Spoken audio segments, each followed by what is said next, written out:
Oh my goodness. I'm so excited to have you here, and Dickey. So you reached out to me because you said some amazing things happened right after we finished our coaching time together, Yes. and you just wanted to share them with me and with others. And so I want to honor you and thank you so much for being willing to share what your experience was like in coaching with me. So first, would you please introduce yourself and tell us what you do?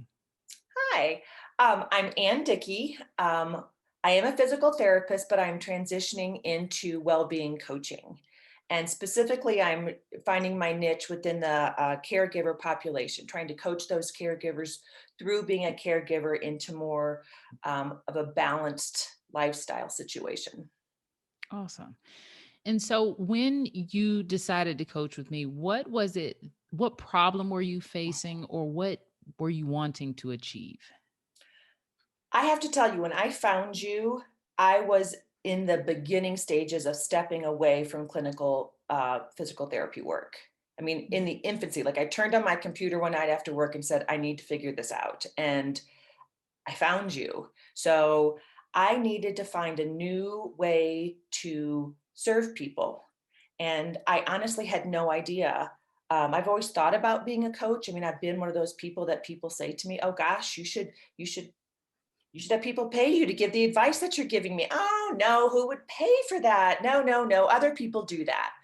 Anne doesn't do that. I do this. I'm a physical therapist. Physical therapists provide physical therapy skills and training and services. I'm not a life coach. I can't do that. Mhm. So I was looking for a new opportunity, and I was really looking for a nudge. And I got one from you, a big, consistent, um, well-meaning nudge out of my comfort zone. Oh my goodness. But when we got on the Zoom call that time, some big things were happening in the world and some changes for you. So when you were looking for that opportunity, what would it mean? Like, what would it mean for you? What was it meaning for you at that time to actually move on that opportunity? Um, it was scary. It was very scary for me. But the meaning is everything to me. I want to keep moving forward in my life and in my pursuit of living a meaningful life.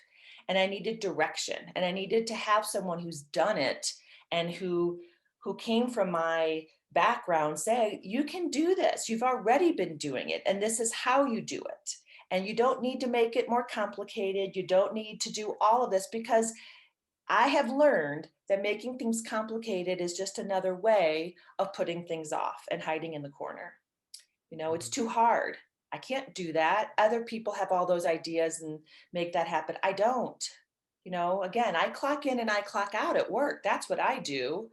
I can't create this program. I can't do any of that. And really, those are just excuses. And one of my favorite sayings I've always told to patients and to my boys when I was raising them is, make a plan, not an excuse. And your course helped me start making my plan and stop making all my excuses. Ooh. So when we think about the course, like what parts of the course of the coaching had the biggest impact? Oh, number one, the organizational part of it. Trying to, you really broke it down, and you gave me a format to follow. And you made it simple, but yet you very much defined it. And that's what I needed, because when you start looking at something new, at least when I do, I just see this vast horizon of all the things that I have to do. And you broke it down into very attainable things. You gave great examples.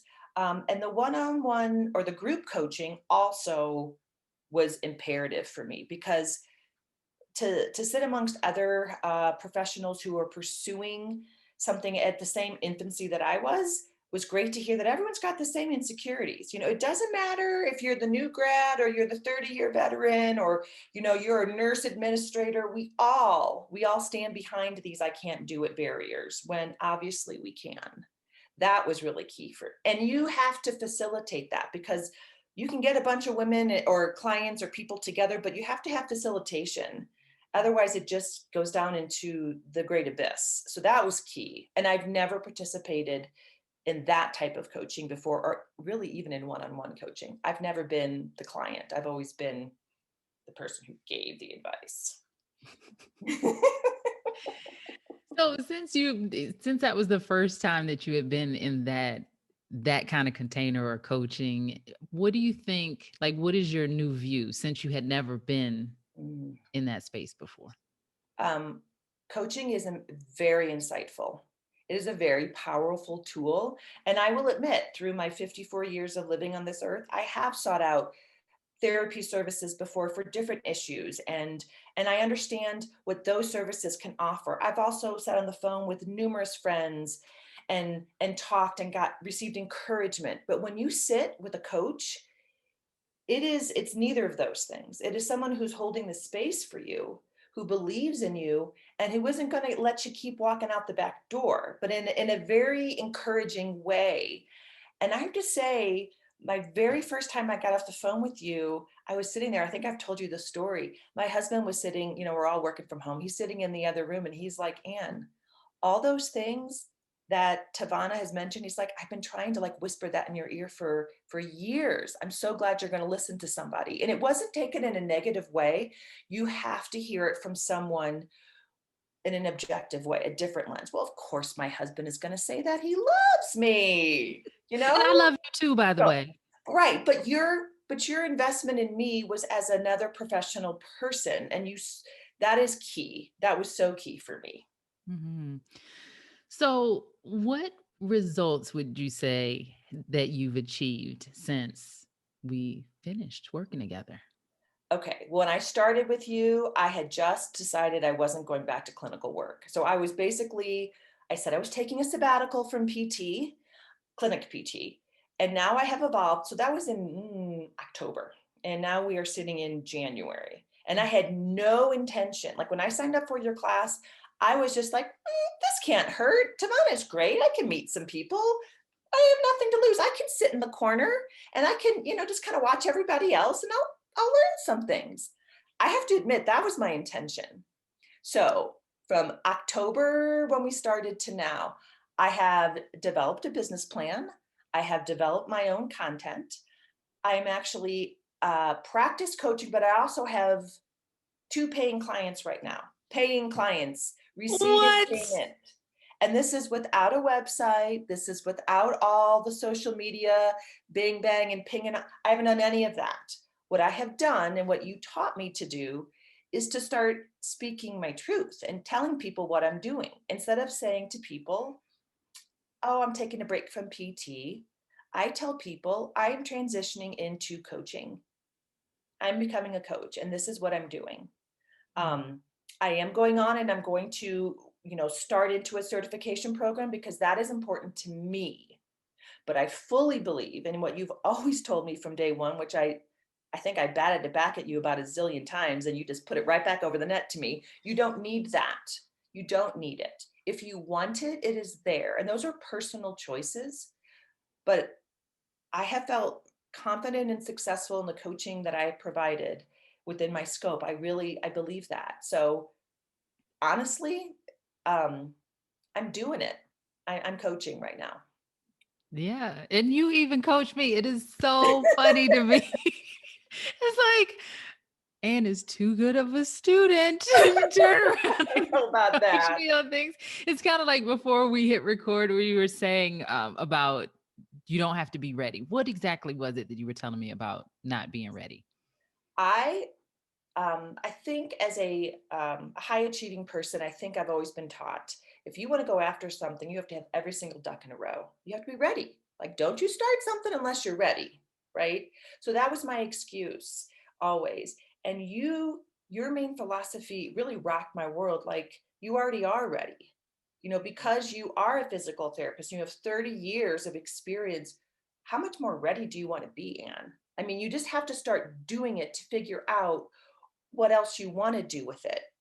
You don't have to have everything mapped out. It's kind of like motherhood in a way. When you consider being a mom, everyone's like, "Oh, I'm not ready for it. I haven't taken all the classes." Well, I mean, you just have to start into it. There isn't just this one list of instructions on how to be anything. You have to start with what you know. You have to have confidence. And I think you have instilled that in me more than probably any of my instructors ever did. So thank you for that. And really, and you're a great model. You have to be willing and not just saying, "Oh, I have to be ready," because that's walking out the back door again. I'll be ready when everything looks perfect. I'm just going to keep pushing it out there, and then I'm safe. Haven't taken any risks. You got to take a risk. You have to. You do. Oh, that's so, so cool. So here's a question for you. Finish this sentence for me. Uh I oh. almost didn't sign up for coaching because.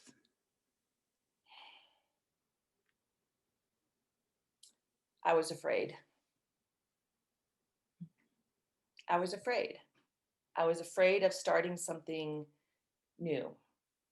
And I was afraid of, actually, as much as I wanted to start this, I was afraid because it was very unknown to me and there was risks involved with starting something that I didn't know. I almost didn't start pursuing coaching because I was afraid of failing, because I was afraid of trying something and not liking it. And I was really afraid of what it would mean to start becoming something different. And I don't know why. I don't know why. That's a really good question for me to keep looking at. So ingrained in one identity. Um, as a person, I'm very ingrained in being a mom. I'm very ingrained in being a wife and a great friend. I'm very ingrained in being a good PT, providing excellent patient care. And becoming something new is like, well, what if I'm not good at it? What if how do I get there? All those unknowns. So I was afraid. I almost didn't sign up for your class because I was afraid. So good. The awareness. Like I listen to you speak now and just the awareness that you have and the Oh, willingness to look at the things that don't feel so comfortable. hmm. Like, oh, so good to see you on this side. So that's it. Who would you recommend working with me to and why? Anyone who is searching for something different as far as looking into coaching, transitioning out of any type of medical profession, whether it be PT, OT, social work, into something more individualized, something that they can be their own CEO, something that they can build themselves and still give back. That was my real purpose in joining you. You don't have to be a PT and you don't have to be going into coaching. I mean, I think when I went through your class, there were several people who had different entrepreneurial ideas besides coaching, but they just didn't know how to start it. Um, so yeah, that's who I would recommend. Anyone who has a question of, is there something else I could be doing? And could I be doing it better without all the bureaucracy? Can I create my own service? It is work, but it's meaningful work. And I think it's really rewarding work. Awesome. So this is just for me. What was your favorite part of working with me? Oh, Tavana. Um, my favorite, you are a strong woman. And I, with a great sense of humor, and you back it up. And I need that. It could have been 50, 100 other people out there, but you're my favorite part with working with you is you. Like there's always something about someone that sparks this, ooh, in me. And from the minute I met you, like I think the first time I turned on my screen and we talked, I was like, oh, Tavana. It was kind of weird. Like I was some like giddy teenager following the Beatles or something. But really, like you spoke to me, I connected with your strength. I connected with your passion, and I connected with your willingness to say, you can do it. You can do it because I've done it. And you've also been really willing to share, I have taken some detours. I have learned, and willing to teach you from my mistakes. You haven't made it unattainable. And I personally feel like in our field of physical therapy, it has gotten so intellectual that no one wants to share and collaborate. It's all about, no, this is my expertise and I had to work really hard to be this, and so if you want to do this, then you go study over there. And that's not how we learn. I mean, Mm, I love the days of working in a rehab department with colleagues who were just generous and wanted to share, because that's how all of us grew and that's how our patients got better. It's not just intellectualism, it's also just our medical model. We don't have time to do that. mm. So, your personality, your generosity, your realness, your enthusiasm. I mean, you can laugh and you can, but then you can hold the line. And that's what it takes. That's what it takes to get, a stubborn person like Ann Dickey to get out of her comfort zone. Oh my goodness. Here's to getting other people out of their comfort zone. I am all about that. That is my thing this year. It So, is. Mhm. if you want to experience the power of coaching, go to tavanadenise.com/momentum. And thank you so much, Anne, for sharing your story with us. Thank you, Tavana. You're awesome. Take care. Thanks.